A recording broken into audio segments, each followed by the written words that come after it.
This is the Quip and Quill podcast. I'm your host, Deven Rue, professional fantasy cartographer and illustrator. And I'm Simon, also known as Wandering DM, and I'm your co-host and a professional narrative designer. Hi, my name's Ed Greenwood. 56 and counting years ago, I created something called the Forgotten Realms, which was later adopted as an official setting for the D&D game, and that's what most people in the industry will know me from. But I have written for just about every major property over the years, including Middle-earth and Oz and all of those. I do Hollywood script fixes when Hollywood is working. I'm a narrative designer for computer studios like Spearhead and NetEase, and I do voiceover work. All sorts of stuff. How on earth did you get into doing this for a living? Let's start there. Oh, okay. For a living. I was basically a 6-year-old kid writing fantasy short stories to entertain myself. I had, because I would read stuff in my father's den, and come pounding up the stairs and say, "Hey, Dad, this one was great. Where's the next one? Where's the sequel?" And he'd say, "Well, son, that author died in 1938. If you want any more, you're going to have to write him yourself." And I'd say, "Okay," and go pounding back down the stairs and start writing something horrible, but in the style of whatever I'd read. So I was learning to write by copying the styles of authors, good and bad, because some of them were horrible pulp. Like I found this book called "The Nymph Said No." Wartime. What passed for wartime salacious. I spent my entire teenage years searching for "The Nymph Said Yes" and never found it. I guess my dad hadn't bought that one. I don't know. But I wasn't thinking of this as for publication or anything. Just I wanted more stuff to read because I'd read everything in my dad's den, and he had like about 40,000 books in there, and some of them were dull as ditchwater, like radar physicist stuff, and the international proceedings of the IEEE, which is like international engineering. And I'm going, I don't know what this is, but it's thick and leather bound, so I'll read it. And I'd run out of stuff, so I was writing new stuff. And unbeknownst to me, my father was taking all this stuff to work, and he worked in a radar firm in Canada. They were trying to stop, the Russians invading over the pole, sort of thing. This height of the Cold War, and he'd pass them around, and his coworkers would say, "Oh, Bob, this one was pretty good. Have the kid write a sex scene next time." My father would say, "He's 5 or he's 6," but I. So no field research, I was just writing for my own entertainment. Now, there were war games, particularly played by the military, simulation games, and they were similar to the later SPI games, hexes, zones of control, case rules. And if you go back to the right issues of Life magazine back in those days, you will actually find an American Civil War on the Shenandoah Valley and so on, as a 2-page spread war game. Because as long as you could dress it up as American history, it was somehow okay. It was serious stuff, part of our nation building. And I say our, I'm Canadian, but you know what I mean. It was considered okay. It wasn't like, "Oh, Johnny's playing games downstairs in the basement. He's awfully quiet. Better go check on what he's doing." It was like, "Oh yes, this is part of our country's history. Oh yes, that's okay then." But there wasn't an industry, and I wasn't writing to make money. And then later on, when Dragon magazine came along, I did write articles.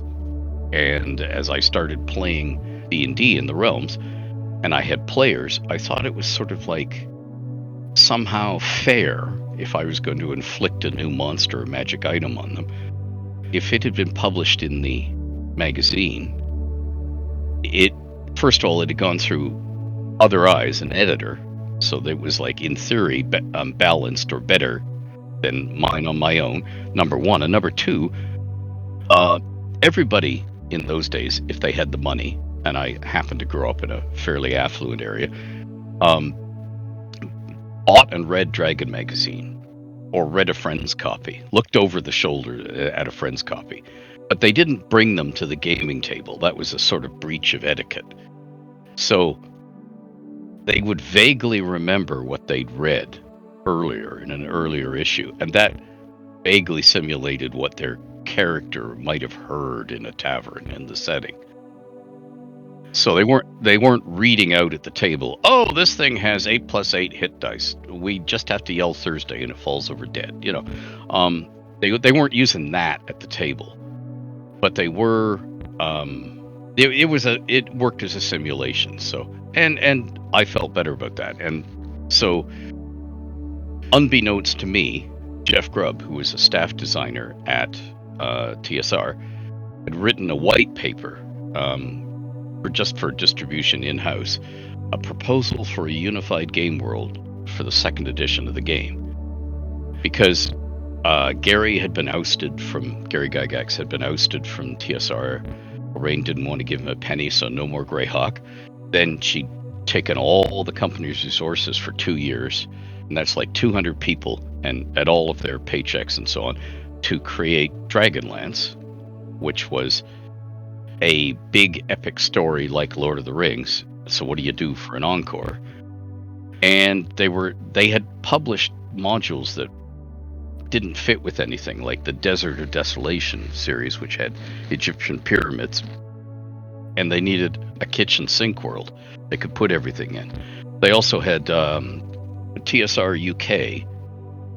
They had done, or Doug Niles, who was a history teacher and a staff designer at TSR, had done an Albion campaign, which was supposed to be like fantasy, matter of Britain, mythic Britain, UK, and it had been orphaned when they changed plans. Oh, it's going to be a reprint house only. Okay, what do we do with this? Oh, okay, so if we buy this guy's world, we'll sink his Moonshays and put the Albion campaign there, and that's what they did. And Jeff Grubb, who read Dragon and said, well, there's this guy who's writing about this world. So literally he cold called me at the library. I work at a public library in the suburbs of Toronto, up in Canada. And he cold called me and said, do you have a complete detailed world at home, or do you just make this up as you go along? And I said, yes, and yes. And he said, oh, okay, well, Here, do you have pencil and paper? And I said, Jeff, it's a library. I have pencil and paper. And he said, good, write down this phone number and wait till after 5 o'clock and then call it. And that was his boss, Mike Dobson's number. And the whole point was, if the conversation went well, it was out of the building, off company time. It could just never happen. But and they just said, we want to buy your world. Would you be? And I was thinking, oh, the color maps I'd done in my own world, you could see the pencil crayon strokes in the seas with my blue pencil crayon. Because, I was in a hurry and I was filling in seas. I did the details of the world with a Staedtler pen on black and white, and I could if I took the time, I could get pretty good with the fiddly bits, the fjords and so on. But doing the big blue areas, it was like, ugh. So I thought, I can get good printed maps. So I said yes. And that's how it...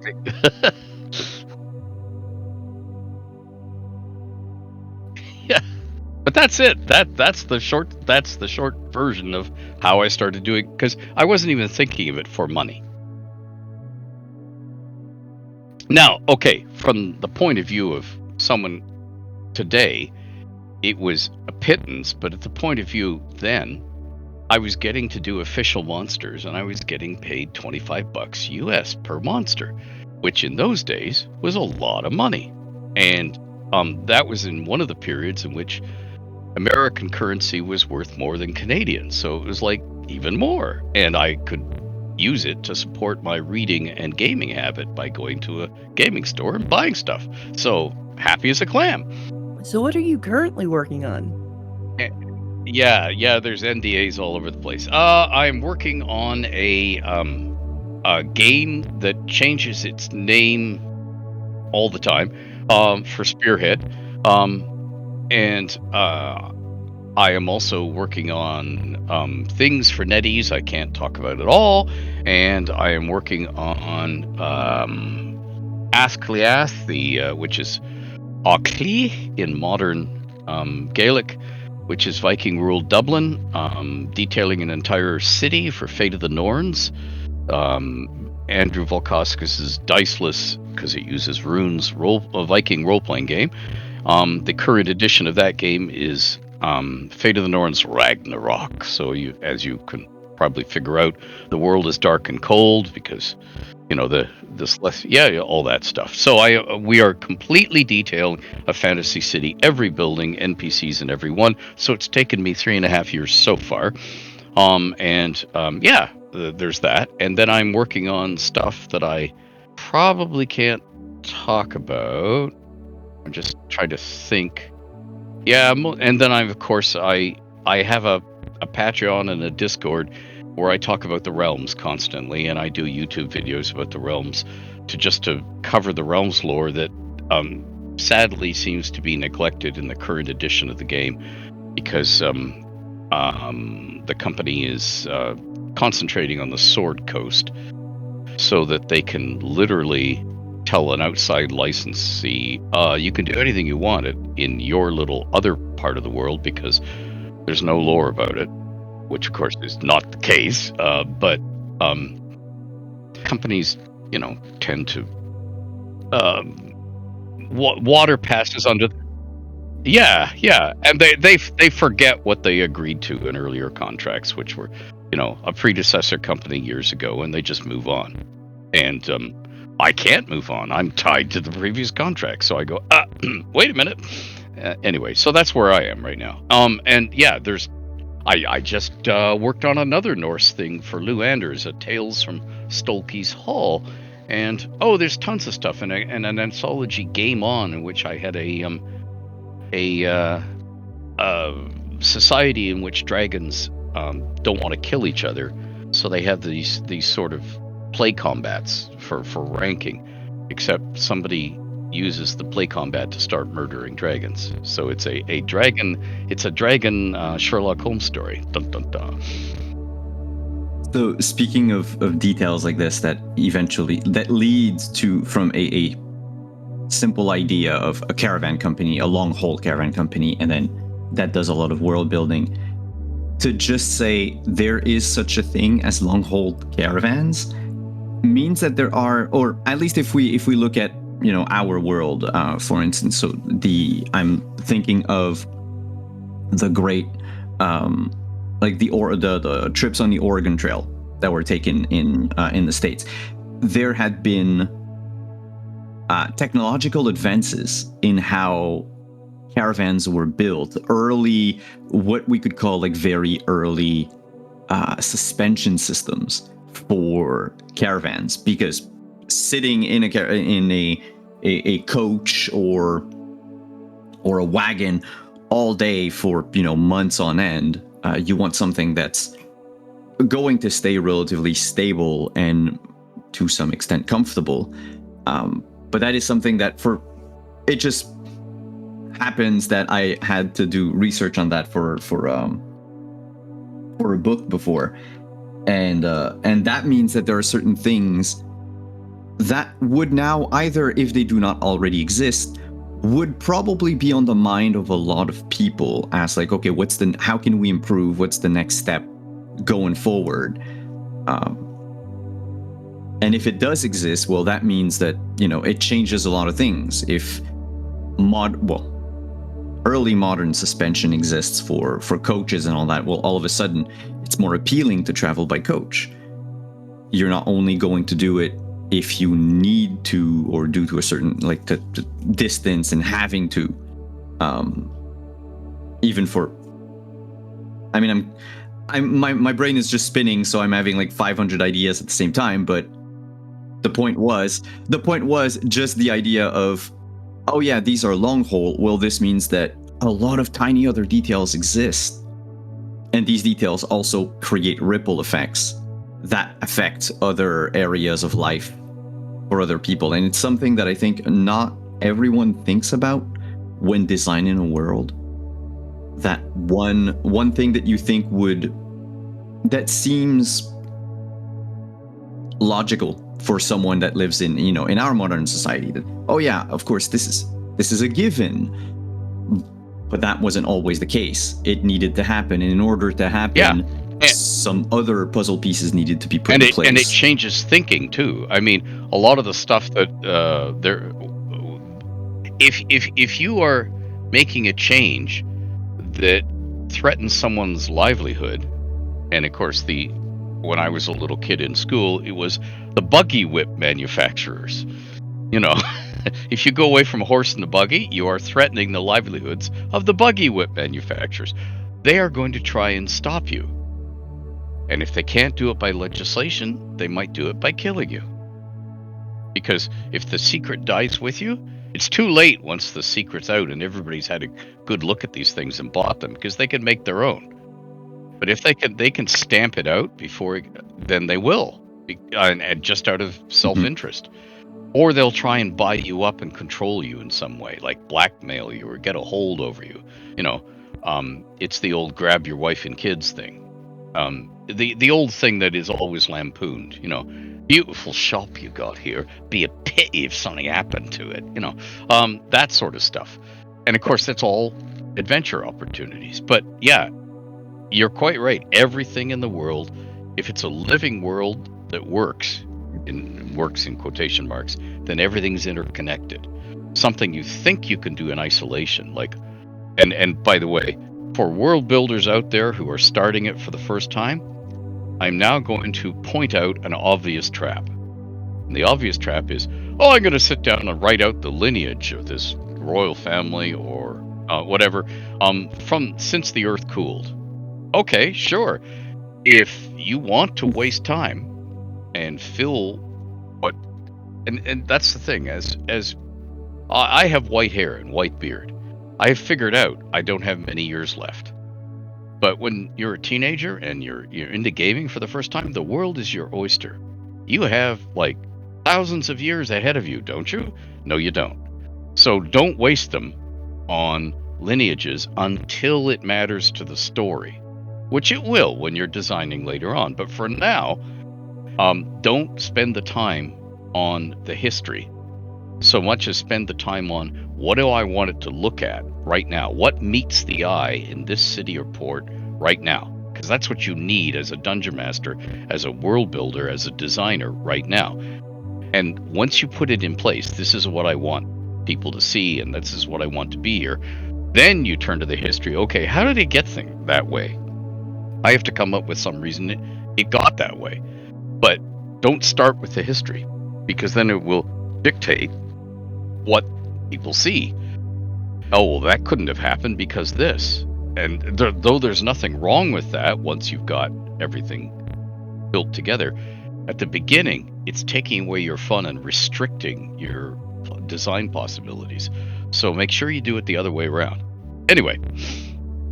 Right, because that does work a lot easier if you design what you, whether it's you're a writer and talking about your readers or your players, if you design the world that they want to see first and where they'll be playing in, and then work backwards in the timeline, that makes it a lot easier for you to focus on the explanation of from point A to point B. I kind of try and tell like all of my, I have a cartography course on my Patreon, and I tell everyone like your maps are in the past. So they're telling part of your world's story. And they're not technically the absolute here and now. So it's okay if there's not things on your maps that are immediately indicated, or, because you can explain, because even in our world, we have towns and cities that were on maps that never existed, that once existed no longer do. you know, and that's okay. It doesn't have to be perfect, and it doesn't have to be exactly what your players will encounter when they get there.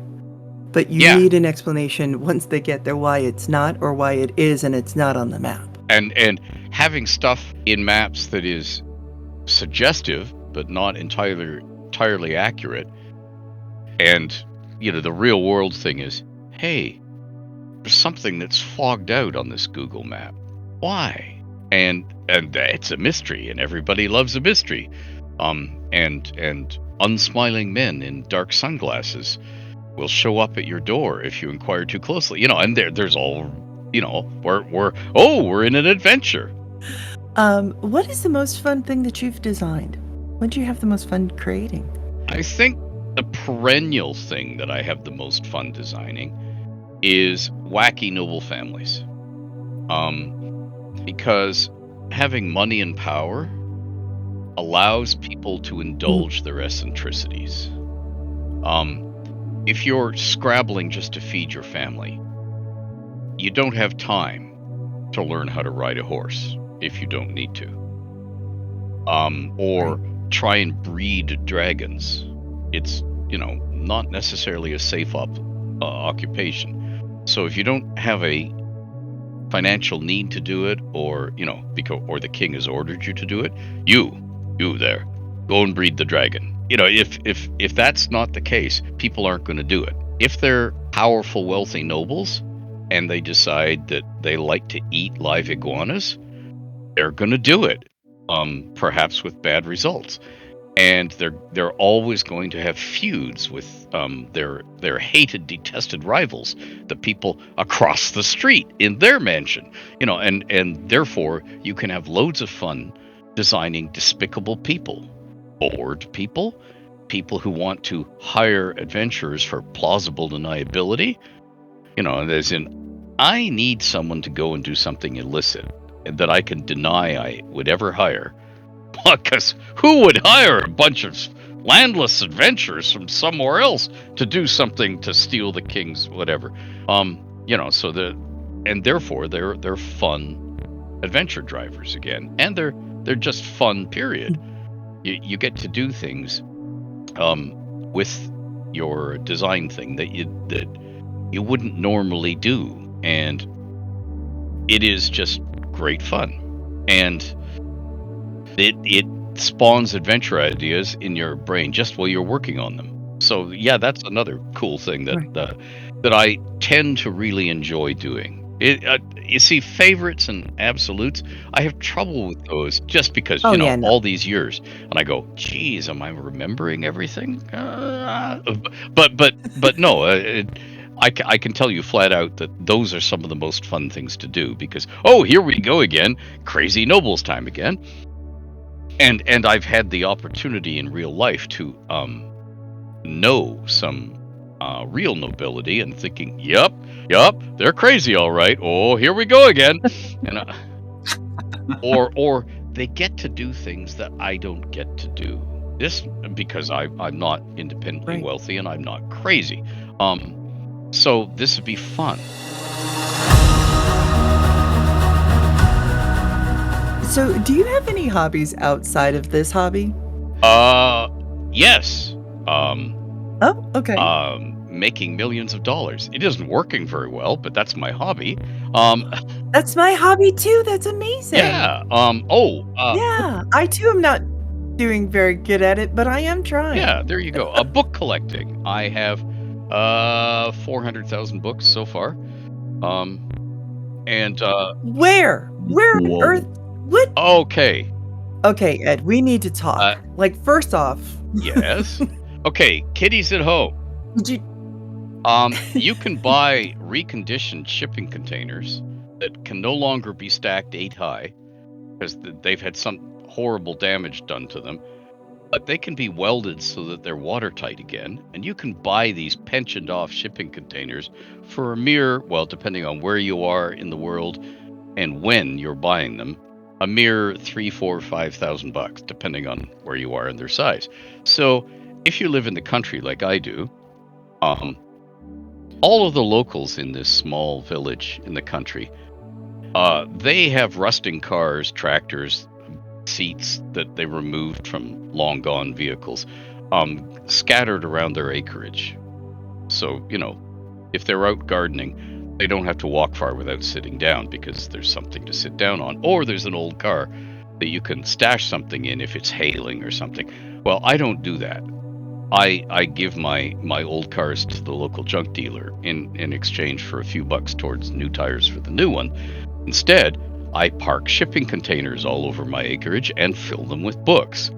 You remember I said earlier Joe jobs? Well, the Joe job was going to be go out to a shipping container and start stacking stuff sky high so I can cram some stuff that's in my house now in the shipping container so that I can have some floor acreage inside my house back because for some strange reason somebody wants to walk on it. Anyway, there you go. That's what you do if you want to collect tons of books. You need shipping containers. I have to say that this is my absolute favorite bit of knowledge about you. Yes, well, yeah. I'm not exactly sane and I'm not exactly normal, but then I am a creative and none of us are. But yeah, that's the fun bit. I collect shipping containers. Do you have, I mean, again, it's not in absolutes, but do you have authors that you prefer? Like what kind of books? Is it just any books? Like, now I need to know all about your book collection. I'm sorry, fuck the rest of the podcast. I need to know about the books. Okay, well, there are two sorts of books that light my fire.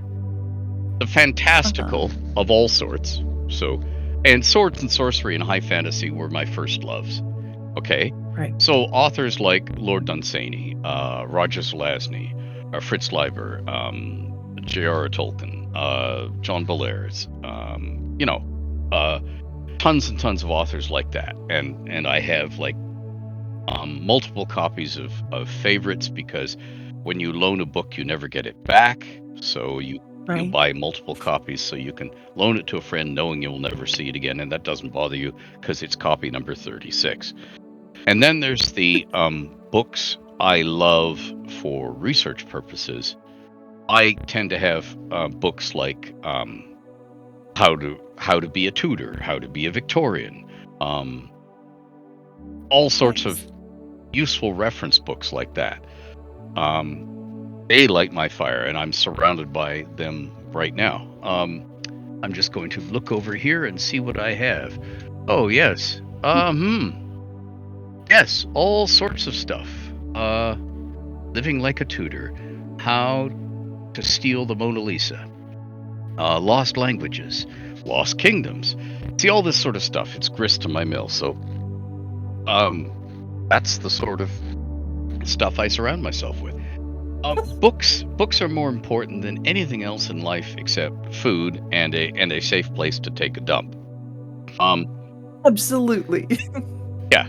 Assuming your toilet's working and you can feed yourself tonight, books are the next thing. I realize there are tons and tons of people in Middle America who'll go, God, this guy's nuts. I never, because there are people in this village where I live in who, will say things like, what do we get him for Christmas? A book. No, he already has a book. No, that's a... Yeah, but I mean, that's a real conversation they have. Or they'll say, oh, what do you need books for? You got your Bible, you got your Farmer's Almanac, you got your calendar. What else do you need? Okay.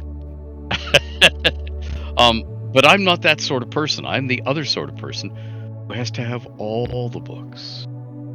And when I have to withdraw something in the library, like delist or deselect something, I'm always saying, no, we can't get rid of this one. Or, but surely you're not going to, we paid good money for that. Was the public paid for that? That should never leave our shelves. And they go, Ed, you can't keep every old book because you like it. So we get rid of it, and 2 weeks later, somebody asks for it. And I go, see? I told you we should have kept it. Yeah. Do they listen? No. How many times do you go home with those books? Oh, I don't, because I'm depriving somebody else in the world of the chance to discover those books. True. Do you collect like first editions, or that doesn't matter? That really doesn't matter. I have a lot of first editions because I'm old and I just bought them, whatever it was when it was brand new. But no, I don't. I'm not into the I'm going to pay millions for that book. No, I just want to have the book. I need a reading copy, more than I need to have. And I don't need it signed. I was privileged over the years to meet and befriend a lot of authors who are no longer with us. Terry Pratchett, Roger Zelazny. I got to see Professor Tolkien, but not meet him. I was a very young kid, and it was a very large lecture hall. Oh, But I would never bother them for signatures. I would just hang out with them. And in those days, nobody had phones that had cameras in them. right. It just didn't exist. So I have nothing but the memories. I don't have sign this and sign that. But because I wasn't pestering them for autographs, I got to spend a lot more quality time with those people and hang out with them. And they would visibly relax because, he's not trying to get an autograph out of me, which is, don't mind giving autographs, but sigh, I'm up. I'm meeting a fan. I'm on, You're now working. Yeah. That for me is true rewards, because we can't take it with us, any of this stuff. So building this huge book collection, somebody else is going to have it, or they're going to dumpster it after I'm gone. So I'm going to try in my will to make provision for it so it goes to a good home somewhere. I have these wild plans that I shouldn't ever have had because I'm a writer and I get paid in cheese sandwiches, of having like a library, a writer's retreat, so people can come and always look at my book collection. And no, that's probably not going to happen because it costs money to build buildings. And as I've discovered, is I want to endlessly expand my house to make room for more books. And people say you could just get rid of your books, and it's like, no, absolutely not. You are dead to me now. Yes. Yeah, what kind of sacrilege is that? Yeah. The nerve. Yeah, how dare they? How fucking dare you? It's right. Obviously uncivilized. Anyway, so Right. yeah, The nerve. how dare they? My God. Anyway, so yeah. Speaking of things that you should never do, barbaric things you should never do with your books, I have a question for you. Do the books that you collect, not necessarily just the ones that you might use for research, do you dog-ear them? Do you dog-ear the pages? Do you write in them? Do you leave post-its in them? None of those things. In fact, if I've read a book that was new as opposed to found it in a thrift store, you won't know it's been read. I won't crack the spine. I will hold it. It will keep it clean. I do not eat or drink near the books when I'm eating them, just out of habit. You don't do that. Because I grew up reading my father's books. And although I would laugh at what he considered smut, as in Forever Amber and Peyton Place, those were pretty racy at the time. I wanted my father not to know I'd been dipping into his books. And you see, this was a doomed thing because my father was not stupid.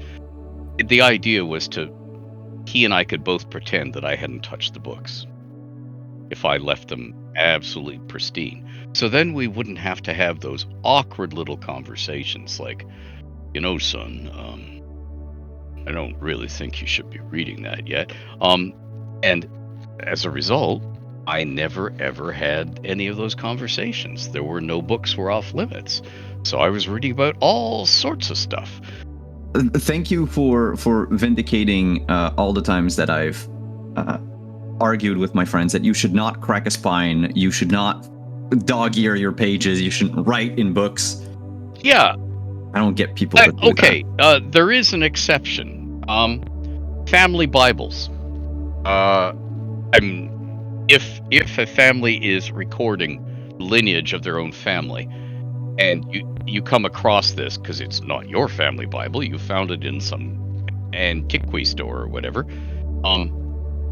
And it's fascinating to read these trails left by other people. But yeah, I would never do it myself. I would never treat a book that way. And it can be fascinating to come across things, ticket stubs to plays that closed on Broadway years and years before you were born. Somebody was there. Somebody took in that, and it's fascinating. So yeah, I can appreciate it when I come across it, but I would never do it myself. No.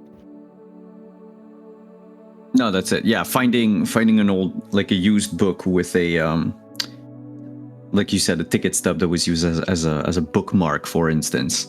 That's like a piece of history. Yeah. But post-its Mm, and writing, I've seen people just scratch out passages in novels because they didn't agree with what was written. And if you work in a library, there was always we used to call them the censor brigade. I mean, somebody would have a thing in a novel where it's a wartime novel, and one of their buddies gets killed in front of their eyes, and they go, damn. And they scratch out the damn. That's a swear word. Take it out. You're thinking, that's bloody mild for what that character must be feeling, having seen that right now.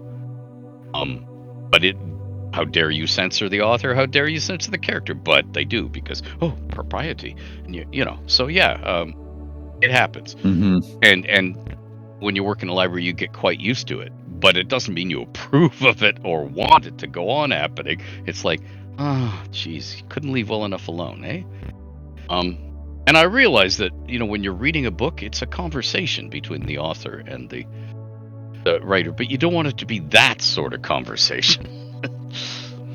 Now, do you ever take instances like that and write them into your fantasy, whether you're extracting revenge on people who write in books or not, or like how much of your real world sort of bleeds into your stories? Okay, directly? No, not at all. Indirectly? Right. All my characters in all my novels come through the doors of the library every day. That's one of the reasons I would never want to stop working in the library until I had to, for whatever reason. Because not only do I have a great group of co-workers, so it's sort of like having a second family to hang out with every day. I mean, I happen to work right now in a small town library.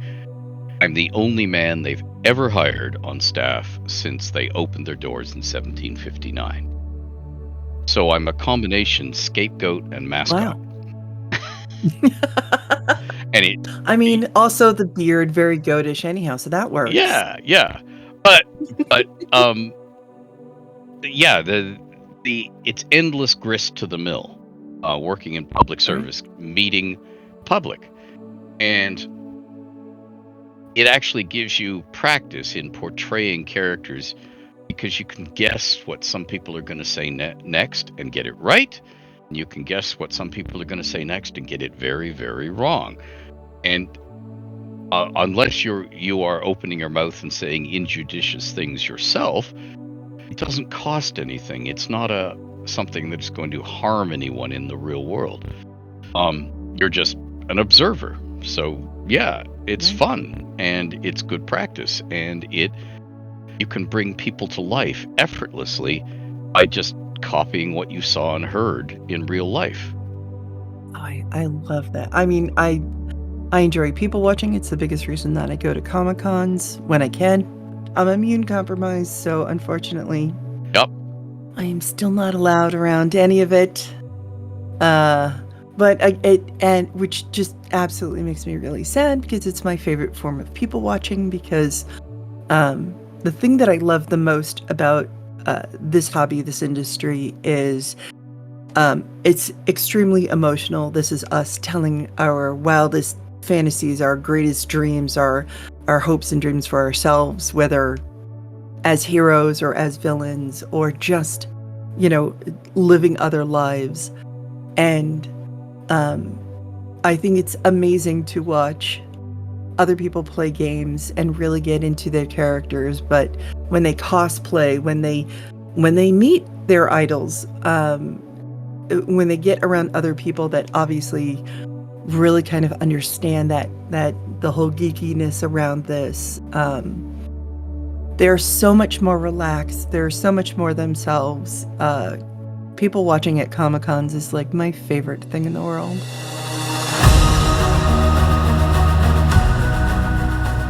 When writing for a historical or semi-historical setting, where do you draw the line at we're going to keep things that have already existed, that have already happened, and where do you veer into, okay, well, this part of this person's life or of these events is going to be fictionalized? Like, what is your preference as a world builder, as a writer?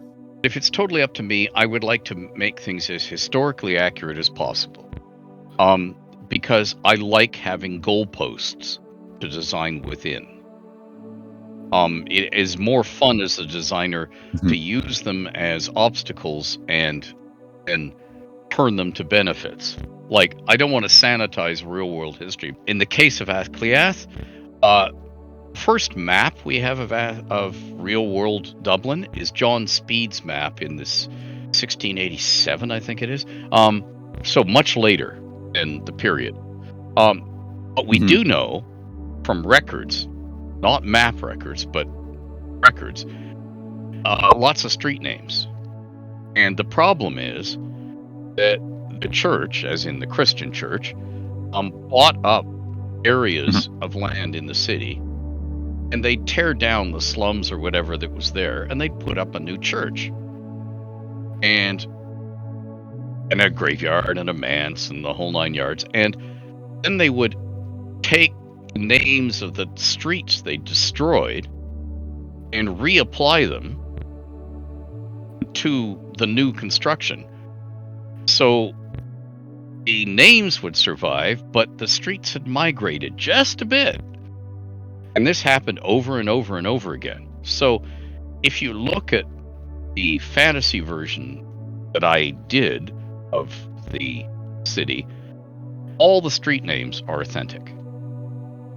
The actual locations of the streets may not be, because we don't know. I'm literally making it up.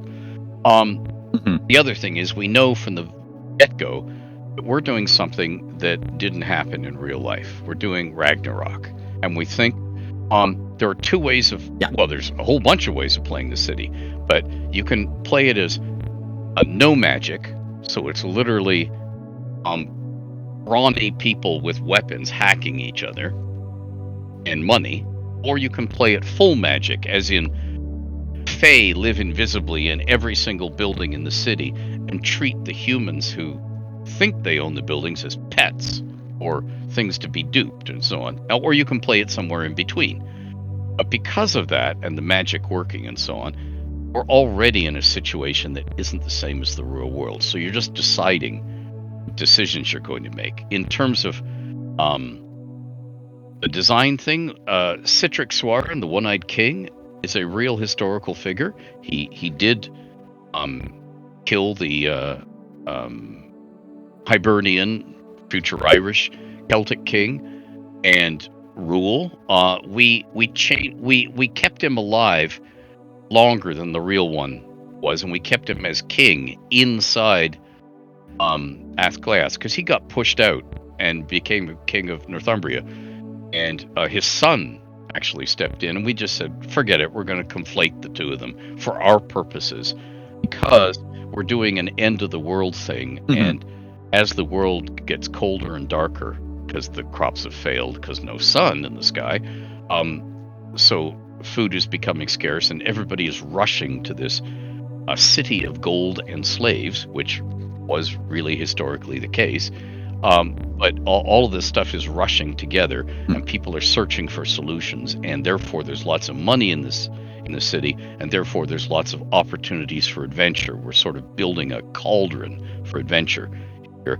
We're going to go with that. So we're going to monkey with a little bit of the dating, but we're not monkeying with the flavor, and all the names are authentic, although I've invented characters and put Norse or Celtic names on all of them, with patronyms rather than surnames. But I've followed all the conventions, done all the research to make sure that, because it's more fun that way.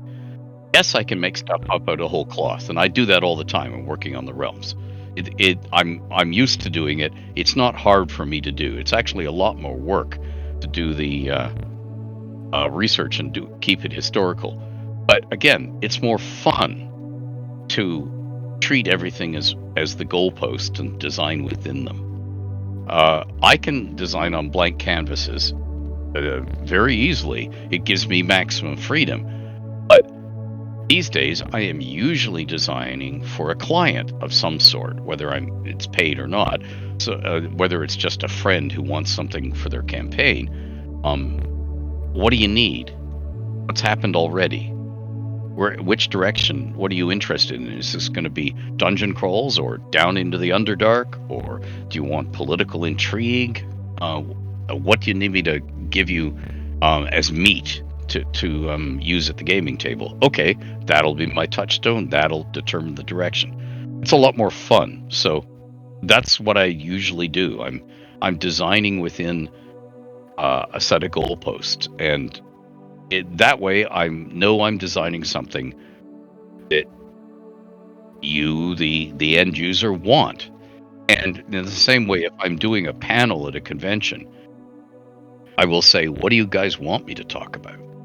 Because it's far more worthwhile. I can flap my jaws about anything, but if we've only got a limited time, I might as well be talking about what you guys want to hear about, so I'm not wasting your time. And so that the panel will be more useful to you rather than, he spent all the time talking about his latest project. No, what do you want to hear about? That's what we'll talk about. I'm trying to be a service industry because that's what it really is. If somebody's, That's what it comes down to, yeah. Yeah, if somebody's paying for your shiny new thing, gaming thing, you're in theory you're helping them with their game or something they can use, even if it's just as inspiration. The many gamers who don't have anybody to game with, so they actually treat your latest novel or your latest game thing as entertainment to read in bed. They're never going to game, but they are going to enjoy it as a work of fiction. It's that sort of stuff. I'd rather be writing what you want to consume rather than saying, oh, I think it's great if we do this. No, what do you want? It's even as a freelancer, I've always found personally that if you give me those goalposts, like if you give me the sandbox, at least the canvas that I have to work in, I find it a lot easier than to just have a blank page and just say, have someone that says, go wild. Yeah. Do what you want. Yeah. There's nothing wrong with going wild, and I like going wild until the police come.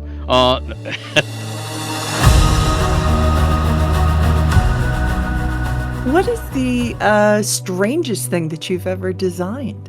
I'm trying to think what the craziest or most unusual thing would be, and I'm sort of drawing a blank because when I'm working on them, they're not crazy or unusual. They're just, okay, this is the way where we're rolling right now.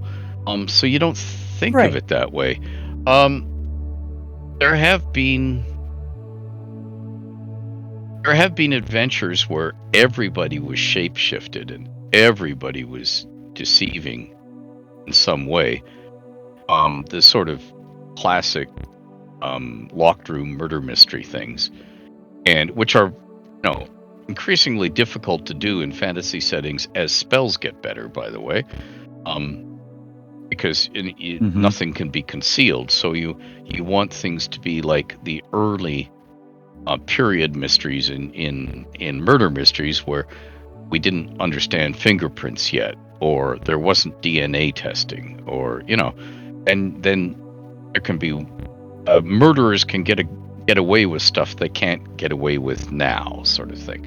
So those sort of things were unusual. I have done designing for games where it was a very long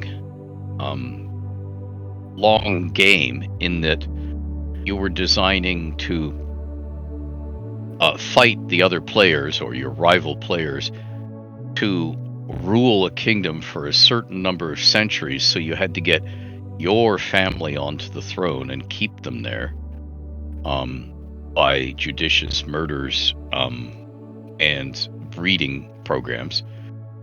So things like that were unusual, in that that's not something that you normally tackle within a game system. Stuff that's going to last for generations, and you're setting up.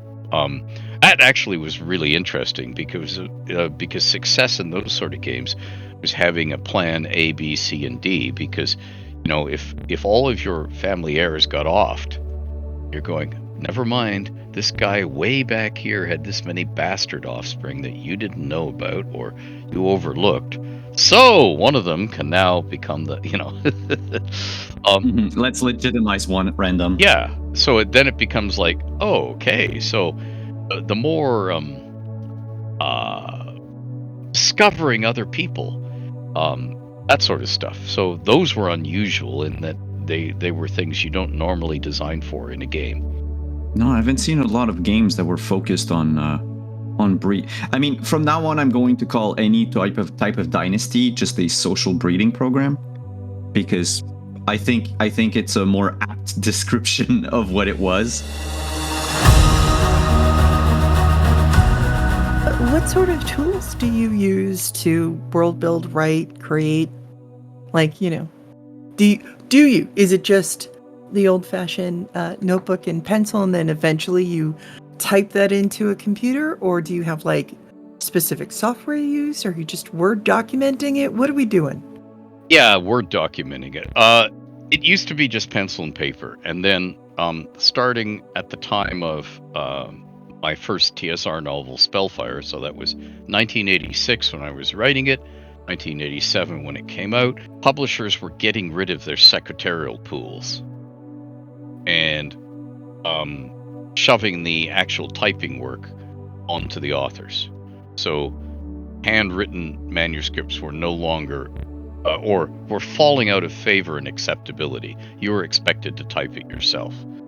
Whereas before that, the long-suffering ladies in the secretarial pool would do it, which was a mixed blessing for writers, because when I'm turning over a medieval manuscript in which characters say, "Prithee, my lord, dost not thou how I trow?" and some poor middle-aged lady in the Midwest is scratching her head and saying, the company merger will work better if, because she's trying to turn it into what she does in her day job, which was to take asshole bosses who are striding back and forth, thinking aloud in the office, and saying things like, "Tell the old buzzard that we're going to take over his company. Turn that into proper business English, Sally." That's what her day job is, and she's desperately trying to turn this into proper business English. And you, the fantasy writer, wish she wouldn't, because you wanted it to be that way. So I mean, for us, it was somewhat of a good thing, but it also meant we had to use computers. We could no longer get away with longhand, the good old days, so to speak. I mean, my hair is not completely gray. I think, no, it's not. A lot of it has fallen, but anyway, that's besides the point. Even in school, by the time I finished 11th grade, so kind of like the start of high school for American listeners, it was on the cusp of, so we weren't allowed to have laptops. Tablets didn't exist anyway back then. Calculators were allowed, but that was like a fairly new thing at the school I was at.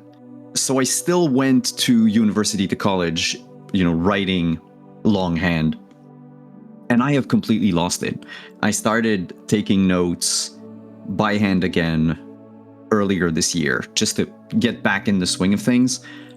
And it is atrocious. I cannot follow along anything less so remember or even reread what I've written before. It's apparently not like riding a bicycle, and I've lost it. And I think for a lot of people, yeah. And your hand cramps. Deven, you'd know this from Yes. mapping but it's the same thing. If you have to write in cursive, after the first hour or so, your hand is going, ah, Yep. Oh yeah, because I still, even though I work on a tablet now, it's the same as I do on paper.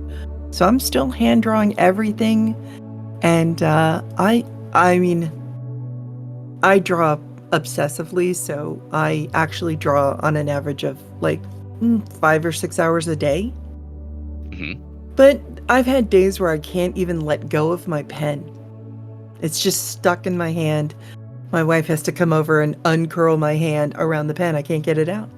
I get where you're coming from, yeah. And the other thing is, there are days when things are going swimmingly, the creativity is going swimmingly. You don't want to stop because it's your happy place. And even though you have to because you're running out of time and you have this other obligation, or you've got to eat before you pass out, or you've got to do this before this other time, so we're running out. Whatever it is, you don't want to stop because there are times when it won't go swimmingly, and those times. So when it is, it's like, I'm in my happy place. Yeah, not letting go of this pen until someone pries it out of my fucking hands. Or you realize you haven't eaten in like 16 hours. See, this is one of the reasons why I'm contemplating putting a refrigerator in my office. Ed, if you could choose your next, so after you're done all of the projects that you're working on at the moment, if you could choose your next one, what would it be? I think I would like to get back to pumping out a solid dozen Forgotten Realms novels before I shuffle off this mortal coil. Just because I can't legally publish any at the moment because the novel writing program got shut down. And therefore I miss them. It's like anything else you can't do. You miss it the moment you can. And that would be one thing I'd love to do. I'd love to get to. If I had to do something completely new, I think I'd like to try something like akin to what Lynn Carter was trying before his untimely death, which was he was trying to build the history of an imaginary place. So writing fiction that was nonfiction from his point of view. And he would do the world building we do as a matter of course in role-playing games that wasn't a matter of course in fantasy back then. He would design the coins, he would design the fashions, but he would have a central story. And in his case, it was a history of this city-state, Kimyorium, the city of 100 kings, from the coming of Aviathar the Lion to the passing of Sphiridion the Doomed. In other words, he was going to tell the entire history of the rise and fall of this city-state as fiction. And he'd do it in stilted, almost biblical prose. Not all the begats, but I mean in stately prose. And that would be a fascinating thing to try. And again, I'm going to stress for our listeners, this is one of the reasons why things like Patreon is so important for creatives. It gives us the freedom to create without having to have a job outside of doing this, unless we want it, of course. And or we've made the mistake of getting addicted to food. Right, because I mean, there's that. But, in general, support all your favorite creatives on Patreon. It's really important for us. It helps us do the things that you all love seeing and exploring and being a part of yourself. So.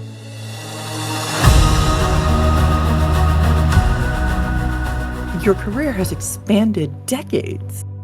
How do you not get burnt out? How do you not like at times just feel like it's the same thing over and over again? Like Where did that come from, Ed? That's a lot. Okay, this is where I go, I have a career? Right.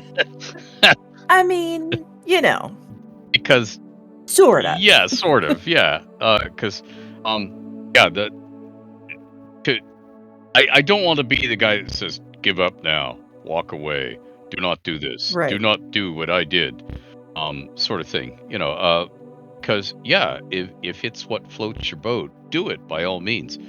But, yeah, I don't think that my, quote, career path is sane or coherent. I'm an old fart of a gamer who just refused to go away. That's the Right. short form. And people think I'm joking when I say that. No, that's literally the truth. I just refuse to go away. And we happen to be living in a golden age, not the gig economy part of it. The fact that for the first time, you can self-publish. There is Yeah. another, the 6 old hairy gatekeepers of my youth are gone. Now, I was spoiled. They were never really there for me in that I wasn't burning to get published. So I didn't feel the urgency. And I happened to grow up in a very wealthy, affluent neighborhood full of movers and shakers. So if ever anybody said no to them creatively, they just started their own publishing company. They had the money. They just did it. Right. So they could build their own bridge. If somebody didn't let them walk on their bridge, they would just build their own. So I never had that feeling of the doors are closed, which is something that lots of creators get these days. And so, yeah, you could say, oh, I grew up privileged. Yeah, but I didn't know I was privileged. I thought this was the way it was for everybody. I didn't know any better. So I would say to most people, do not make the career decisions I made, because I wasn't making any career decisions. I was just drifting along. And you can't do that these days because there is now mature industry built up. It didn't exist when I was a kid, which is why, if I say, oh, let me give you some advice, children, gather round, it's going to be useless because I'm talking of a different era. Everything was different. And I don't understand this era properly. That doesn't stop me giving advice because I'm human. So somebody asks me for advice. Oh, yeah, let me tell you. But I mean, I'm going to be honest and say, I don't know. I just did it. I didn't know you weren't supposed to do it, so I did it. And Right. yeah, how do I do things? Well, I keep fresh, one thing, because I like to help other people, fellow creatives, friends, future friends, people who are going to be my friends. So when they want to do something creative and they're afire with their first thing, so it's something different and new for me. And if they say, and I want you to collaborate with me, okay, let's collaborate. How do you want to do it? You choose. What do you mean you choose? Well, because I want to do it the way you want to do it. And it'll be different for me from the last time if we do it the way you want to do it. Oh, I was sort of planning on me telling you what would work, the big secret to collaborating. No, there are no secrets. You got to put your bum on the chair, your fingers on the keyboard, and do it. It's that simple. How much of Elminster is you, and how much is it is like, this is who I want to be, or whatever? Yeah, it was more like what people forget when they look at me and they see the long white hair and the beard, and they go, oh, this is your self-insert. Gotta remember, I was 5 years old when I created Elminster. I was a little kid with those plastic unbreakable glasses. I'm saying that in quotes because the one thing you'll learn, they're breakable. Yep. But I mean, and I was clean shaven because I couldn't grow a beard yet. I was 5. But It'd be impressive if you could at 5, though, let me tell you. yeah. Yeah. Yeah, the doctors would have been swarming all over me to find out what was going on. Wolf boy. Yeah. But the thing is, Elminster back then he would say the things that I would never dare say as a polite person in society. So he could be the crotchety mouthpiece, to borrow Oliver Hardy's lines from Laurel and Hardy. Well, here's another fine mess you've gotten us into. He could be that sort of cantankerous commentator, including during play sessions. He could pop up in the middle of a dungeon and say, well, if you bothered to go through that secret door 8 rooms back, you might survive this, but you didn't, so you're not going to. Bye. He could be that sort of, which was the Dungeon Master's way of saying, you poor schmucks, I have to save you from yourself. But other than that, he was not like Eddie's wish fulfillment fantasies. People think he is now because of how the Realms has developed over the years, but no, he never was. And what he was from the very beginning was an unreliable narrator, which I was building into the Realms. So you can't trust anything you read about the Realms because it's Elminster's Istra propaganda rather than necessarily the truth, which gives every dungeon master carte blanche for changing everything. So if they have a rules lawyer sitting at the table who reads everything that's published and says, no, actually you got that wrong. The god will, it's like, that as a gamer, your character living in the world doesn't know that. Where did you hear that? Oh, I guess Elminster was lying again. You're just going to die. That's all. And literally that he has proven useful in a storytelling sense to be, the old fart who says the thing that nobody dares say in the middle of the book. So I mean, the powerful wizards who can literally withstand anything you can throw at them if they're ready for it, they tend to be fearless with their mouths, whereas cringing servant whose livelihood and indeed life expectancy depends upon pleasing those in power doesn't dare say things out loud. The wizard doesn't care and says them, and they are therefore for storytelling purposes infinitely useful. But no, Elminster is not my Mary Sue insert, and if you read all the Elminster novels, there are an astonishing number of times when he gets limbs torn off him, screws up, makes a mistake, gets tricked and bested, even though he really should know better, because I'm making it very clear that he's not the Dungeon Master's boy toy, because I don't want. I remember Elminster in Hell. Yes, yeah, that was fun. Not for him. But I mean, I do that all the time, and people just sort of ignore that. Do you feel that the way that you write characters or scenes now is different from when you started? I mean, because obviously politics, the way that we speak and communicate with each other has changed from when you started. Are you more conscious of that now when you write, or is it just, no, I'm just going to write as what comes to me? Yeah, I am more conscious of it in that there's some things you do as a rebellious teenager full of raging hormones and so on, where you want to shock people.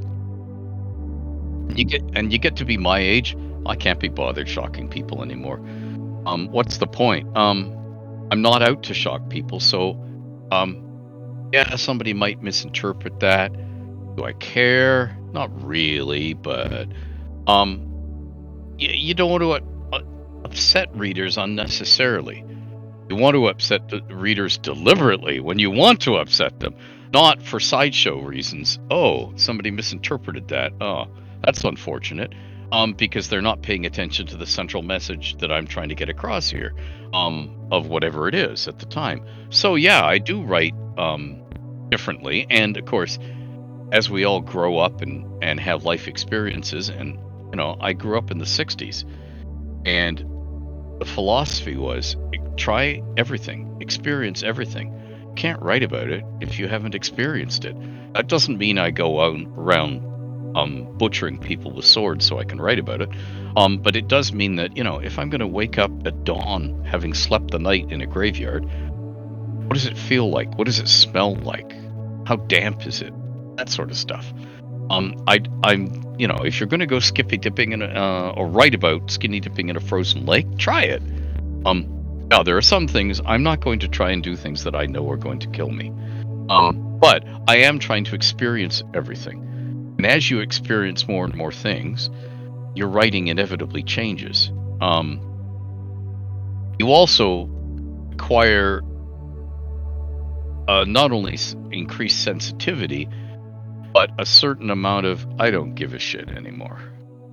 If you can't handle it, that's on you, not on me. But again, that's when I'm doing something deliberate, like I'm driving home a point or trying to explore something. And in the case of the Seven Sisters in Elminster, it's absolute power corrupts absolutely. And if you outlive everybody, including kingdoms, not just people that you knew and loved when you were a little kid, you're going to end up, by our standards, insane. As in, you're going to be mentally changed beyond what any of us with shorter lifespans have experienced. So from our point of view, you're nuts. And what is that? How does that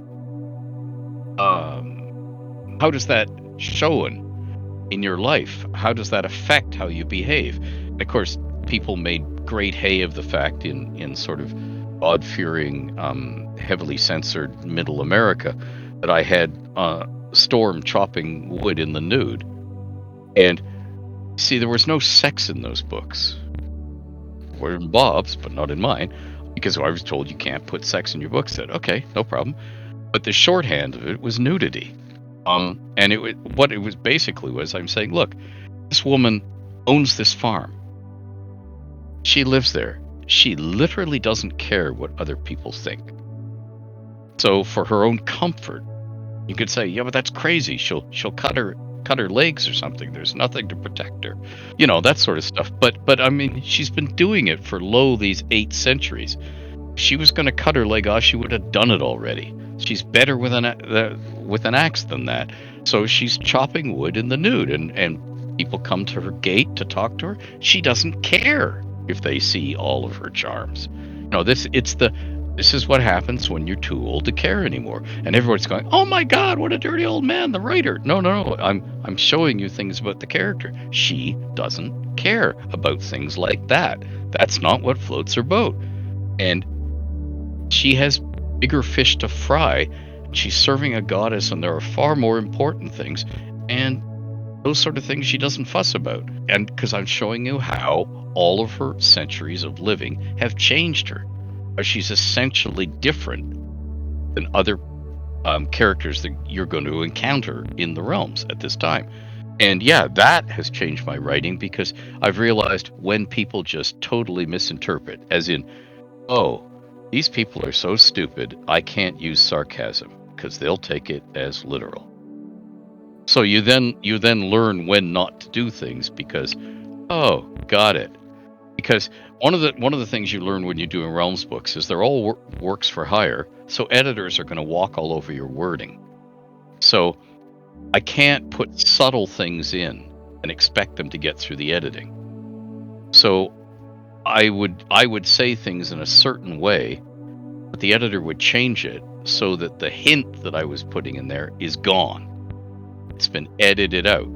So therefore, I have to be blunt. And I've learned that over the years. I have to be extremely blunt in what I say, or it will get missed in the editing or some other time. And I thought there was a bit of back and forth. sometimes, but you see, what happened in the early days is the deadlines were so crazy, there was no time for back and forth.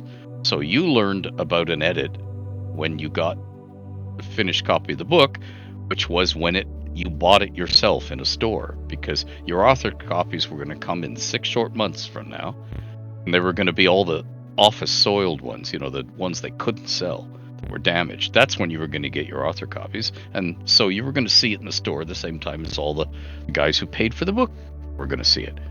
That's how it worked. So there was no time for back and forth. When you work behind the scenes and you realize that, like, sometimes they'll have all of these like theory crafting, right, where they fill in the blanks, or they assume certain intents or links or relationships between characters, places, and events. That honestly, sometimes it's just because we had to cut something out due to lack of space. Oh, yeah. And this happens to me all the time these days. I still get letters saying, Mr. Greenwood, why did you have so-and-so do this? Why didn't you do this in the realms? And you go, you think I control the realms? You think, but they do. And or I'll get these angry tweets or emails saying, you should fire so-and-so. This latest work it's like, excuse me? I don't have any employees, but they think I do. They think I own and run, Wizards of the Coast or Hasbro, even worse, which I'm sure the people at Hasbro would find hilariously funny. Oh yeah, like we'd let Ed up in Canada make decisions about the company, but they do. They believe it, and they hold you accountable for it. But I mean, yeah, there are all sorts of things that are done for expediency's sake, or to rescue something, or get shelved. Something happens in the real world, and all of a sudden, because of a real world event, we can't release that movie, we can't release that computer game because its theme is now very similar to the classic one. Thomas Harris' Black Sunday. Fly planes into buildings and begin this terrorist, and bingo, somebody does it in real life. Well, you're not going to get to publish another novel about that until people have calmed down. Just not going to happen. It's a real world thing that happens. And it doesn't matter if you had a movie or a book finished, it's going to get shelved, maybe forever. And that happens in gaming as in everything else. Or just what is flavor of the month changes. Yeah, sometimes you have something that would be topical and then need to change it last minute. And that means that certain things, have to go out the window, or certain things will be left unexplained. It's just funny that it's often, not necessarily a business decision, but it's like, oh, during my weekly meeting this week, we decided to throw away like this and that part of world building in our game. And then all of a sudden, people think that, oh no, you've spent, hours in religious meditation to determine what needed to stay and go and why. Every little tidbit is everywhere. And sometimes it's just, we were over by 5 pages and we needed to, bring the page count down by 5 pages. So yeah, and we had to make that decision today, now. Yeah. So there's no time to agonize over it. You just do it and move on. Well, if it helps, it happens in every aspect of creating. Because Magic the Gathering did a Lord of the Rings version.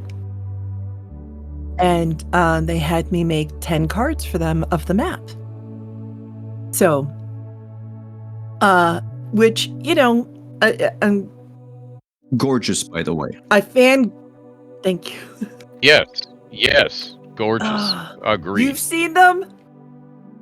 Yes.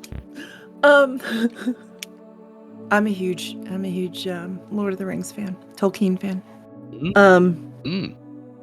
So getting to do them was a tremendous honor. Absolutely loved it. I completed them in a ridiculously short amount of time because I have all them. You know, obviously the map memorized by far. Can draw it in my sleep. And, you know, I was super stoked about it. Couldn't talk about it for over a year.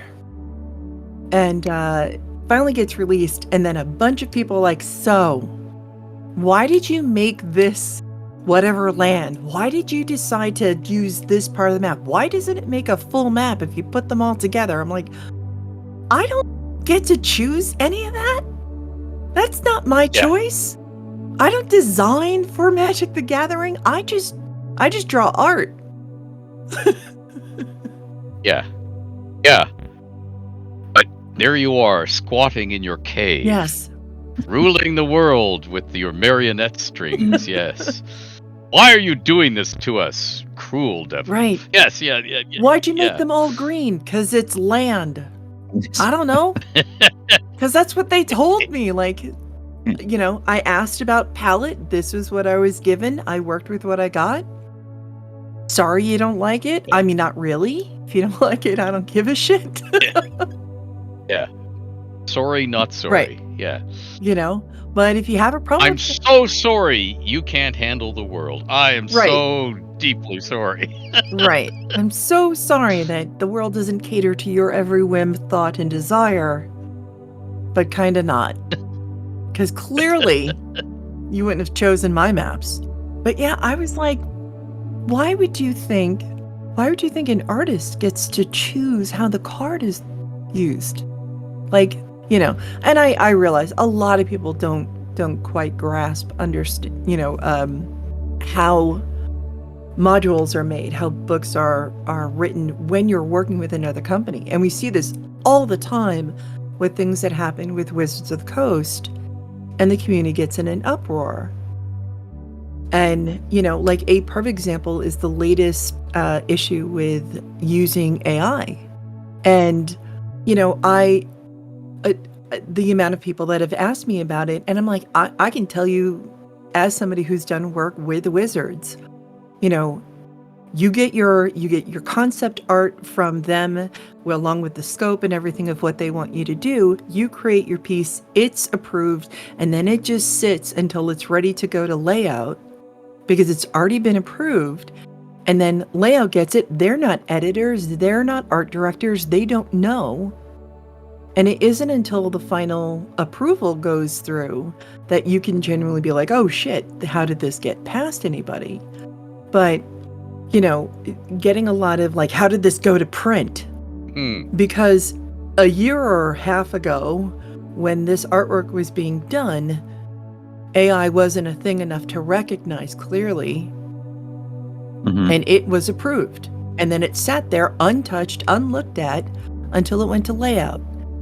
And then layout, that gets its final approval and it goes to printing. That's how it ends up there. It's not like there's one person at Wizards going, we've gotten a piece of artificial intelligence art past them all. You know, like there's no one trying to be a dick to everybody. You know, especially when you work with that many artists, it's really hard to like, it is the bread and butter of a lot of companies and a lot of books. We all want the art.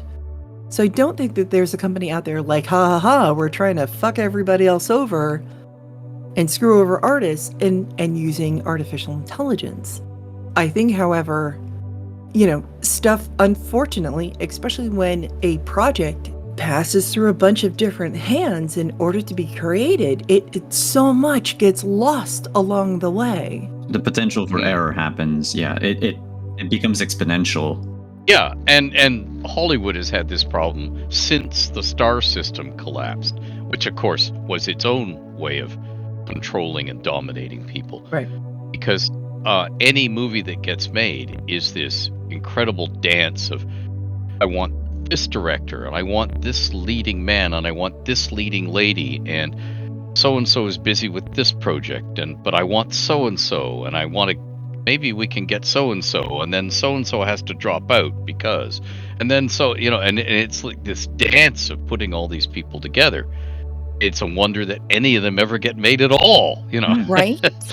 Yeah, no, same thing. And it, you know, being friends with so many other creatives that work with wizards, and to watch them just absolutely crumble because a project that they've worked really hard on is now completely overshadowed by an error. It's just, oh man, my heart goes out to them every time. I'm like, I'm so sorry. It's kind of like how wizards accidentally put miles instead of feet on the maps that I made for the Explorer's Guide to Wildmount. I still get asked about this. Like, there's a house in one of them that's like, I It's don't like know, 3 miles long. 20 miles wide. Right. And I'm like, it's feet. Come on now. You gotta know it's feet. But thanks for pointing it out. Years later, love hearing about it. That you think I can't tell the difference between a mile and feet. All right, that's awesome. And I get that too, because I was hand drawing all the realms maps for me and handing them in. Right. And Jim Ward was saying, "Oh, PSR is not going to publish any maps without scales. What's the scale on this map?" And I said, "See that little thing drawn down on the bottom? That ruler line? That's a map scale. And you see how it's clearly labeled?" He didn't know what a map scale looked like, so he assumed there was no scale on the maps. And it was like, but he's in charge of the, so yeah. Right. And it's not anybody's, it's just, as you said, there's this long chain of people, and the longer the chain gets, the more potential there is for a tiny slip up to happen, just because there are that many actors in the chain. To go back to your Hollywood analogy, or to have someone along that chain that just decides, oh, I need to have this inserted in the product now. Like, I really want this to be in. And now you have to go back to the drawing board and change whatever it is that... Are you allowed to say things that are canon for Faerun that aren't in the books? Like... And in fact, although the current company stance from the copyright holder right now is that canon only comes from them, they would, in fact, the original Realms contract, and if they want to throw aside the contract, well, I guess I get the Realms back, so where's all the money, folks? The original, anything I say or write about the Realms is canon, by definition, until it's superseded by a more recent published product. So if I say, people in this country, like Veldor, and just to pick an example at random, have long floppy noses, or long floppy something else's, it's canon until they contradict it in a later published work. And that's part of the original Realms agreement, and that's the way it's always been. So yeah, what I say is canon until they contradict it. That's the way we worked it out for how we would run the Realms. And our guiding light in this was Marvel Comics, which we'd all worked for and on and were fans of. As in, you had to pick up and use other people's toys that were already in the sandbox. And there were rules about how you broke the toys and what you put them back into the sandbox when you were finished your story. And one of them was, it was considered very bad form and bad writing to change the essential character of an established character to fit your plot unless you had an in-game reason for changing it, like the person went insane or something. You couldn't just have them act out of character because it made it easier to tell the plot that you'd thought up. You had to respect the toys you were given and put them back more or less as you found them, unless it was approved that you could kill off somebody or whatever. And in the same way, we had an agreement for the Realms. Don't blow up the moon. Was Jeff Grubbs. He was the first Realms traffic cop. And mine was, for every loose end you tie off in the Realms, I want 3 new ones. So if I've built a loose end in, and for lazy storytelling purposes in a published product, you're going to use it up, burn it. Okay, the price of burning one of my loose ends is I want 3 new ones. Because that way the world will always feel alive. It will always feel that it has a life outside the adventure in hand. So that if your player characters take 3 months off to recuperate or train or something like that, the world will travel on without them. It won't be a lifeless backdrop that just stops dead until they step on stage again. Things will continue to happen. The world is alive. And that's why we built it in that way. And that, as far as I'm concerned, is the way things are still going. Again, the current copyright holder might disagree. I have no evidence one way or the other, but it doesn't matter what they say or do about things not being canon. Nope. We have a legal agreement in place, and if they want to break it, I guess I get the realms back, because that's in the legal agreement too, the reversion. So therefore, if they want to hang on to this setting, they gotta abide by the rules that we agreed to. I don't have much power, and I gave up, tons of money and so on in order to keep that power, and that power was just purely because I didn't want them to decide the setting wasn't selling, abandon it a couple months after they started publishing it, and then I couldn't use, quote, my world ever because they owned it. It was an orphan clause as far as I was concerned. It was not a power and control clause. It was a don't orphan my world on me. If you're gonna not use it, I get it again. And so there is a reversion clause in there, and part of the what's canon, that's all part of the same agreement. So they can't say, oh no, we don't agree with that anymore. I mean, yes, they can say that, but they can't legally get away with saying that. I can say, oh really? Well, my lawyers want to talk to you, because I get the whole kit and caboodle back. No, you don't. Yes, I do. And if you've wrapped D&D up in the realms, that's your problem. Because that'll be the defense. Oh no, this is not the realms. This is D&D, the brand. You don't own that. You're right, I don't own that, and I have no claim on it.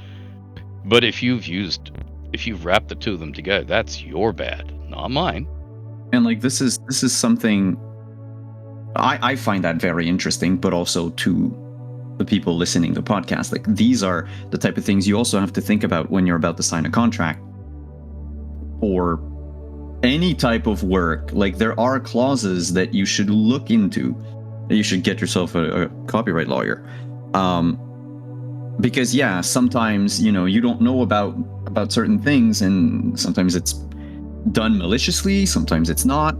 But like, you could end up, and right? You could end up giving away the rights to something you created and never be able to ever do anything with it again.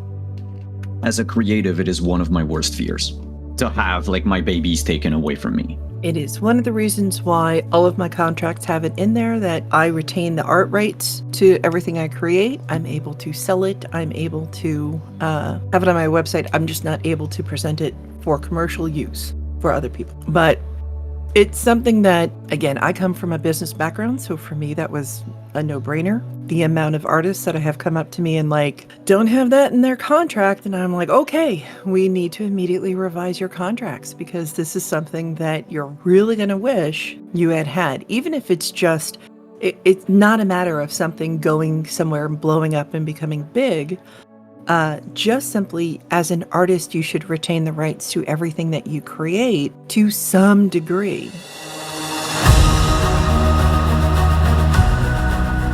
I have a question for you, Ed. So when you started making the realms, Yes. D&D wasn't a thing yet. And so there were things in the realms that were created, that were put there without, I guess, concern for this will later be like a game with classes and levels and yada, yada, yada. What are some of the original things that you've added in there that have remained relatively untouched since? Most of the core geography has remained as it was. And I'm talking now about Faerun. And most of the major characters, the root characters, did not star novel by someone else, because most people writing novel-length works want to create their own protagonists or antagonists, and the publisher wants them to as well. So, given those two forces working in tandem, they usually end up being something the author has added to the realms. Yeah, most of the basic way things work and how I figured out the sanitation and stuff, that is pretty much as it was, just because in the first 30 years of the Realms being published, they would go back to me all the time to check on things for lore, because it was just easier. Why don't we just ask the guy who knows where the closets are, let alone what skeletons are in them, because he's sitting right up there at a public library in Canada, which means if we phone it, he will answer the phone and say, "Can I help you?" Because that's his job. So why don't we use him? And so they did.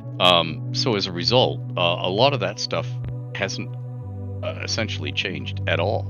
So yeah, a lot of things stay the same, because people are always in a hurry, and they're telling stories. Now the other thing is, as not when D&D was first appeared as the 3 booklets, but by the time the Player's Handbook joined the Monster Manual, the advanced Dungeons and Dragons, I was quietly changing things to fit D&D as a sort of skeleton, because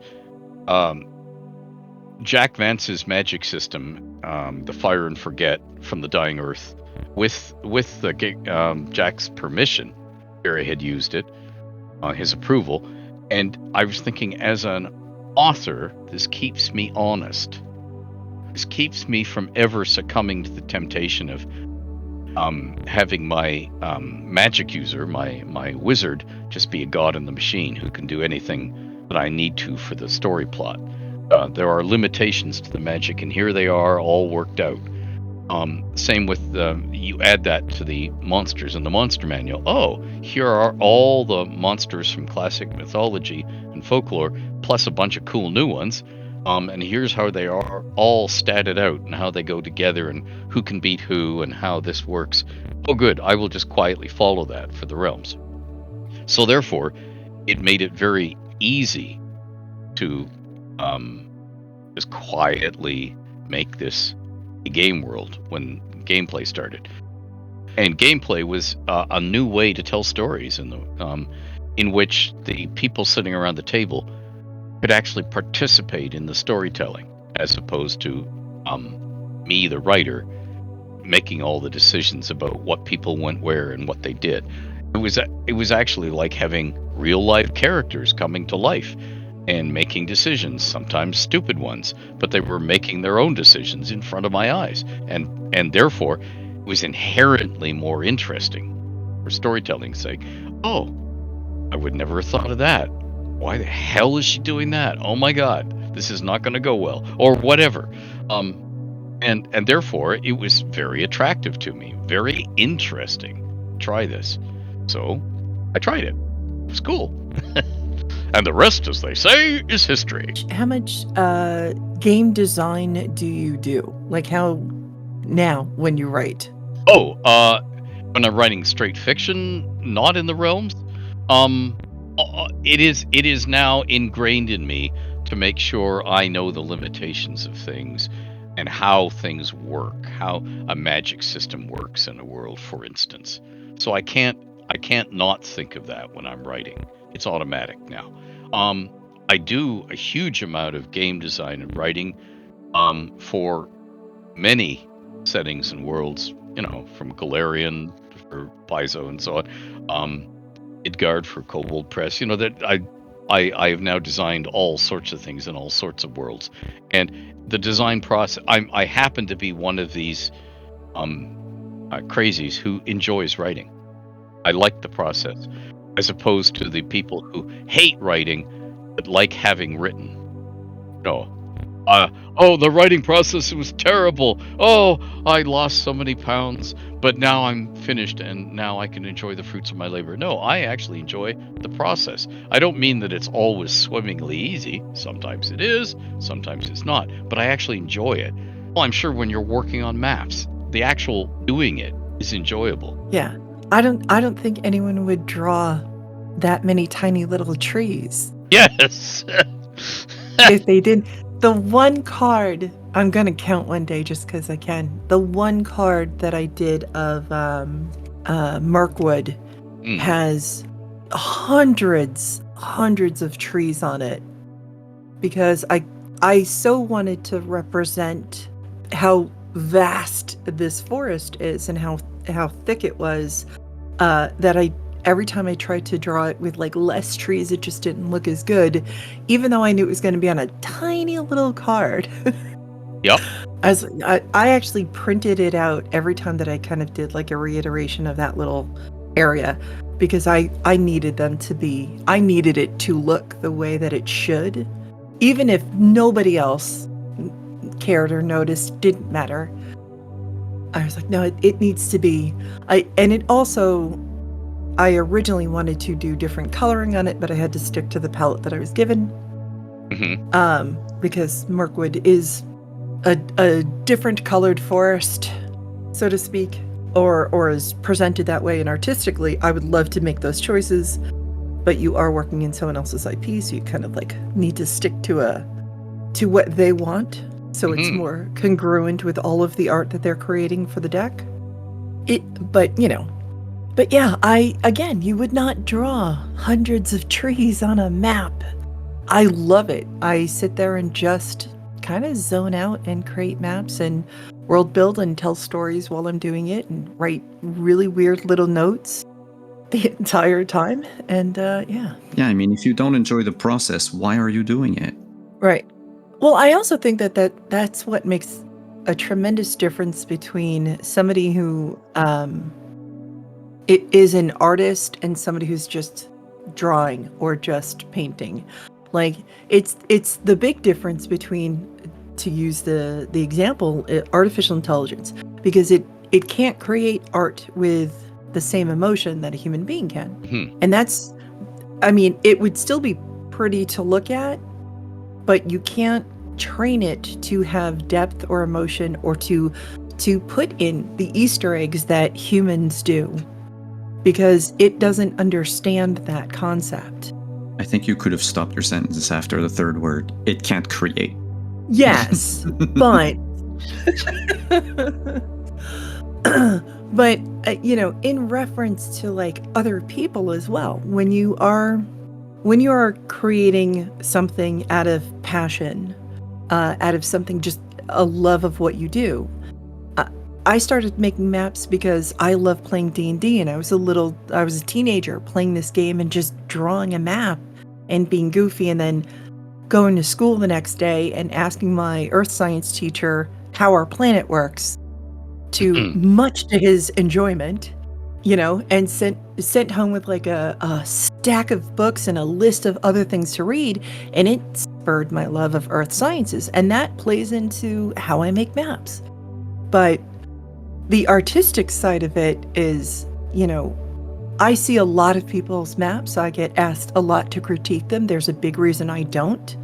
One, because if you are making a map and it serves its purpose and its function, then there's nothing to critique. You're telling whatever part of the story you need to tell with your map. That's up to you. And don't let other people tell you otherwise. But also at the same time, I'm still ultimately an artist who does paintings and does things other than maps, and I just applied my artistic skills to it. And therefore, artistically, I've got opinions, but I leave those to my own art, because one, I'm not an art director. I'm not somebody who teaches other people art. You do you, I do me. And wouldn't it be refreshing if half the planet applied that philosophy instead of trying to tell everybody what to do every 5 seconds? Yes. It'd be amazing. But yeah, and you can't, again, we are, all the trolls that we get, all the people who tell us what we're doing wrong, all the people who love to jump on the opportunity to, well, actually us, to tell us something we're doing is wrong, or not to whatever standard they like. You really, really have to love what you're doing to put up with all of that shit. Yep. So again, if you think you're getting into this for fame or money or whatever other stuff, I'm sorry. You should probably not get into this industry then. You kind of have to have nerves of steel. Well, the other thing is like a great example is fame is relative, right? Outside of this industry, how many people know any of our names? Yes. Yeah. I actually find that a relief Yes. because I'm not going to have paparazzi try and look up my legs and get a photograph of it when I'm getting out of a car. Not that they would be thrilled by what they saw, but I mean, I can function in normal life and nobody knows who the hell I am. And, Yeah. I can be lionized at Gen Con. I can be asked to father babies. I can be asked to sign body parts. And I step outside the convention center and nobody knows who I am or cares. And that is such a relief. It is it is nice to have the wonderful family that we have in the tabletop space, to have that sense of closeness and everyone knowing everybody. But man, let me tell you, every once in a while, it's just really nice to step outside this world and not have anybody tell me how to do my job, ask me really weird questions about the people I've worked with. I've had somebody ask me what Matt Mercer's hair smells like. Oh, I can tell you that. Well, I've hugged him. I've never like sniffed him. I never thought about like what his hair smells like. I don't know, shampoo? Yes, it did smell like shampoo. I mean, you're tall enough you just sniff everyone's heads. Well, yeah. We were actually writhing around on the floor at on Stream of Many Eyes together because guess what? Yes. When they talk about having a star on your dressing room door, that's because everybody else changes in the hall together. Yeah. That's how Hollywood works. And we were all changing in the hall together. It didn't matter your gender or whatever. So we were crawling onto the floor because we didn't want to leave stuff that other people would trip over when they were hurrying to their next queue. So we were continually scooping things to the side, like you would if you were like in high school and doing something on the floor of the corridor that all the students are using to get from class to class. You're constantly raking your stuff to the side. So it did smell like shampoo. Because Matt and I were like on top of each other at one point. Right. And he's saying, "Oh, I really admire your work." And then Marissa came up and said, blah, blah, blah, blah, because they had to be somewhere. And so that was our moment. He said, "Catch you later." Boom, gone. I mean, that's always how it is with him, though. He's so painfully busy. Yeah. But I mean, also he's loving it. So yeah, parts of it. I don't want to. Also, please stop quoting me, people. I don't fucking speak for Matt Mercer or anybody at Critical Role. This is just personal observations. Can we not? See, you get to say something that's canon, and it is. I say something even jokingly and get a bunch of people who think it's canon. So and I'm a huge fan of the show, of Critical Role, and I don't get to talk about it because I've had people quote me like I'm writing it. I didn't write any part of Exandria. I am literally being hired by Matt to make the maps, and I make it to his vision, not mine. So, it makes me feel very uncomfortable because I don't want to take anything away from them as a creative force. I don't want to imply, yes, there's creative back and forth and I get to say things here and there about like this wouldn't work or this should or this would be in this area. But that's it. Like they're minor things to just help the map or the area look better or something to work easier. And that's it. But it's really unnerving to have people like walk up and like, quote me on something and like that becomes canon. And I'm like, it's not. If you don't hear it on the show from Matt, it's not canon. Please stop. Yep. So it makes me nervous. Yep. And that's something we all have to deal with. And I mean, I've had people argue with me online about stuff in the realms. It's like, I created that. For our listeners, writing a book, a novel, is different than writing a campaign setting. You do want to give your players and your DMs as much freedom to play in the world how they want at their table. And this is one of the reasons why there is so many people that push back on campaign settings that are written in a way that force particular topics or situations into the story, regardless of how somebody wants to play at a table. If you want to write books about it, that's up to you. But a campaign setting isn't necessarily you dictating how the game should be played a specific way. Yeah, like your setting needs to have room for potential for adventures, potential for misadventures, and conflict. Right. And if you force if you force everything in like a little box, then the only thing you can tell is that one story that you forced everything into. But at that point, just write it as a novel. Right. Mhm. Like there needs to be villains in your world. There needs to be conflict. Yeah. There will be conflict one way or another, because without conflict, even the most benign type of conflict, there will be no story. I mean, there are limits to this. If you're writing a novel or doing a setting of gothic horror, and somebody buys it and says, "Oh, this was scary. I don't like scary things. You should have written it so it wasn't scary." It's a setting for gothic horror. You picked it up for gothic horror. Don't be surprised if there's gothic horror, folks. But beyond, Right. Come on. yeah. But beyond that, yeah. And of course, one of the delights of role-playing games is that players can be creative. They can do things that aren't the usual way of handling a situation, and God knows they will, as anybody who's ever designed for. The players sitting around the table will not do what you hope they do or anticipated. They'll do something else because players.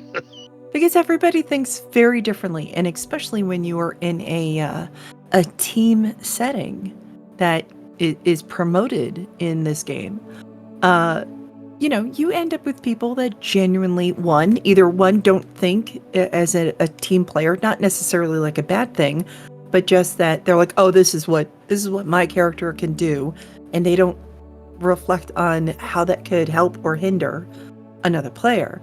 And then you have people that are like, oh no, I could totally buff this person and give them a chance to do something unexpected or beyond. And a lot of times, for whatever reason, we all just sometimes hear something entirely different despite having talked about it, and then just decide we're going to do our own individual things anyhow because we all had a different conversation, even though it was the same one together. Yeah. Yep. Like, let's just ignore the whole 8-hour discussion we just had about how we're going to handle this, and instead think that we got the gist of it and just go and do our own individual things. Yeah, that works fantastic for DMs every time.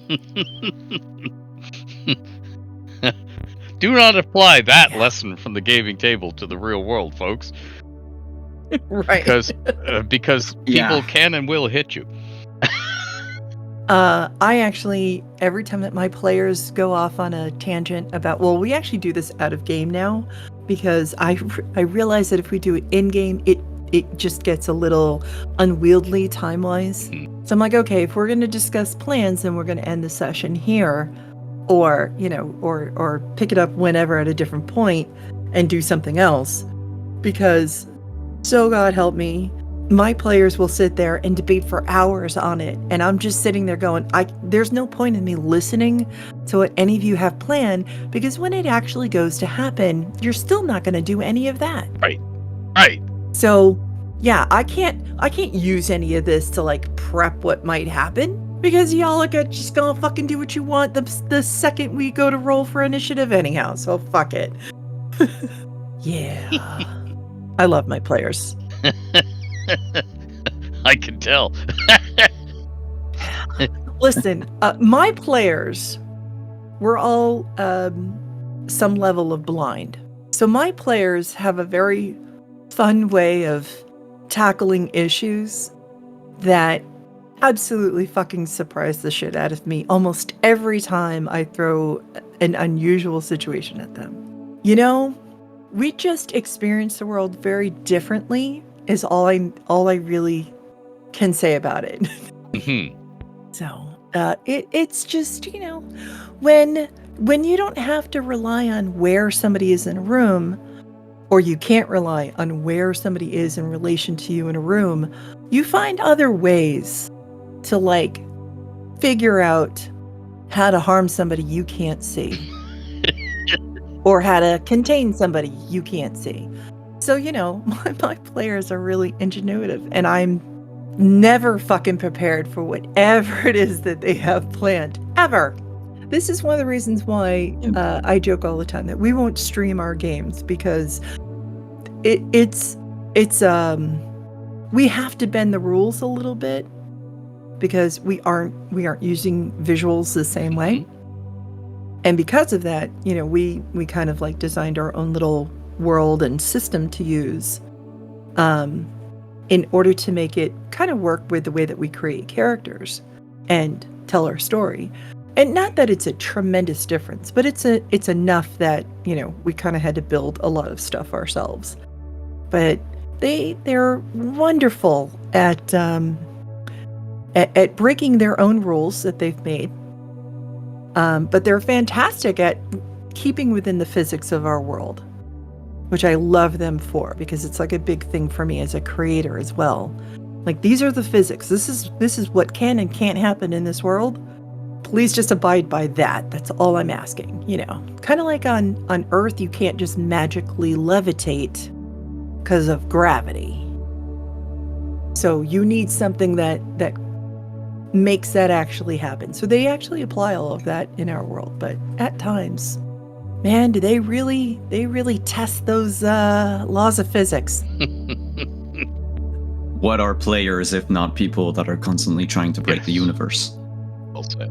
Well, the great thing is that it's their own in this instance. So it's not like me being really precious about my world, because we built it together. We've been playing for over 20 years. So we've created our NPCs and everything else.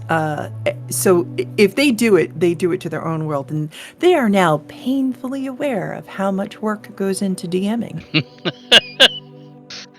It's great. So they tend to be a little bit more respectful of not doing complete world breaking stuff. Thank the gods.